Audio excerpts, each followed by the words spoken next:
Okay, I'm going to give you a few more examples here of solving quadratics because there are four types of quadratics that you might need to solve. Let's only focus on the ones where there's no number in front of x squared. Okay, so on question 6, C and D, give it a go.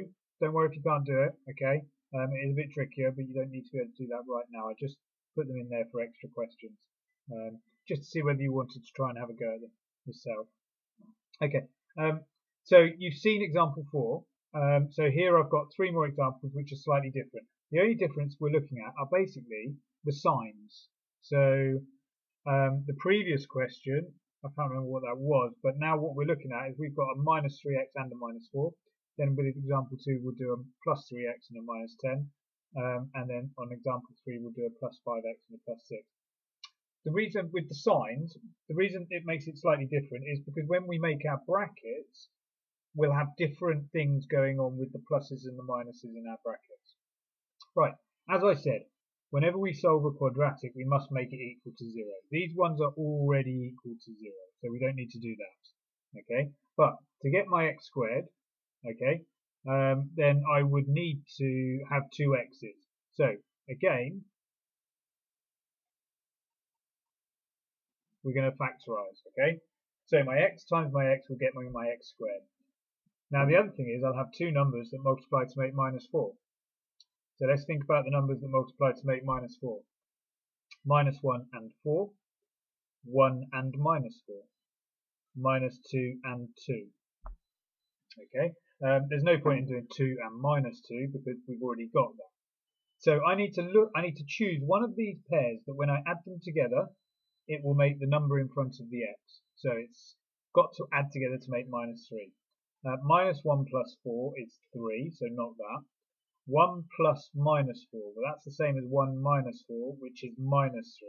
So yeah, I could use this one, definitely. And let's just double check with the last one. Minus 2 plus 2, well that's going to be 0. So that's not it either. So we're left with 1 and minus 4. So this is a positive one, so it's plus 1. And a minus 4, minus 4. So, just like the other example, if these two brackets multiply to make 0, each bracket in turn could be 0. Okay, so if this first bracket is 0, then x equals minus 1. Okay, so I take away 1 from both sides and it tells me what x is. If the second bracket is equal to 0, then I add 4 to both sides, so x equals 4. So I've got 2 answers, and there we go, I've solved it. Okay, so that's example 1, done. It's that straightforward. We're looking to put it into brackets, then 2 numbers that multiply to make minus 4, but add together to make minus 3. Okay, so let's have a go at the next question. 2 brackets. We've got an x and an x, because that will make us our x squared. 2 numbers multiplied together to make minus 10.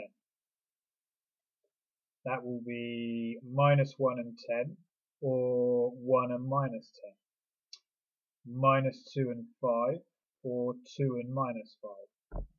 There's no other pairs. So what I need is one of these pairs is going to add to make plus 3. It's not minus 1 and 10, that would make 9. It's not 1 and minus 10, that would make minus 9. Minus 2 plus 5, that would make 3, yep. And 2 plus minus 5, that would make minus 3, so it can't be that. So the 2 numbers that go into my brackets are minus 2 and plus 5. Now, one of these brackets must be 0 if they multiply to make 0. Okay, so x minus 2 equals 0, then x equals 2.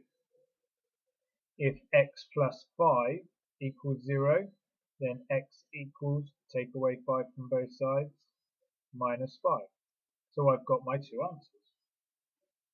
Okay, let's do example 3. A slight variation again.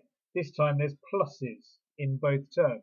Okay, so what have we got? Let's put the brackets out there straight away. We know that there's 2 x's because it will times to make x squared.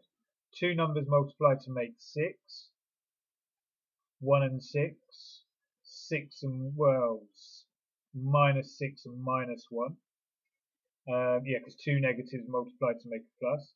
2 and 3, or minus 2 and minus 3. Because both negatives are times to make a plus. Right, they must add, one of these pairs must add to make a plus 5. So let's have a look. 1 and 6 add to make 7. Minus 1 and minus 6 add to make minus 7. 2 and 3 add to make 5. Yep, I'm happy with that one. Minus 2 and minus 3 add to make minus 5. So we've got our two numbers. They're positive. So that's plus 2 and plus 3. So now to find our answers, one of these brackets must be equal to 0 if they times to make 0. Okay, so either x plus 2 equals 0 or x plus 3 equals 0. One or the other. So if x plus 2 equals 0, take away 2 from both sides, and I get x equals minus 2. If x plus 3 equals 0, then I take away 3 from both sides, and x equals minus 3. And they are my two answers. Right, see if you can use this to help you answer, let's say, question 5 and the first two of question 6. Alright, have a good day.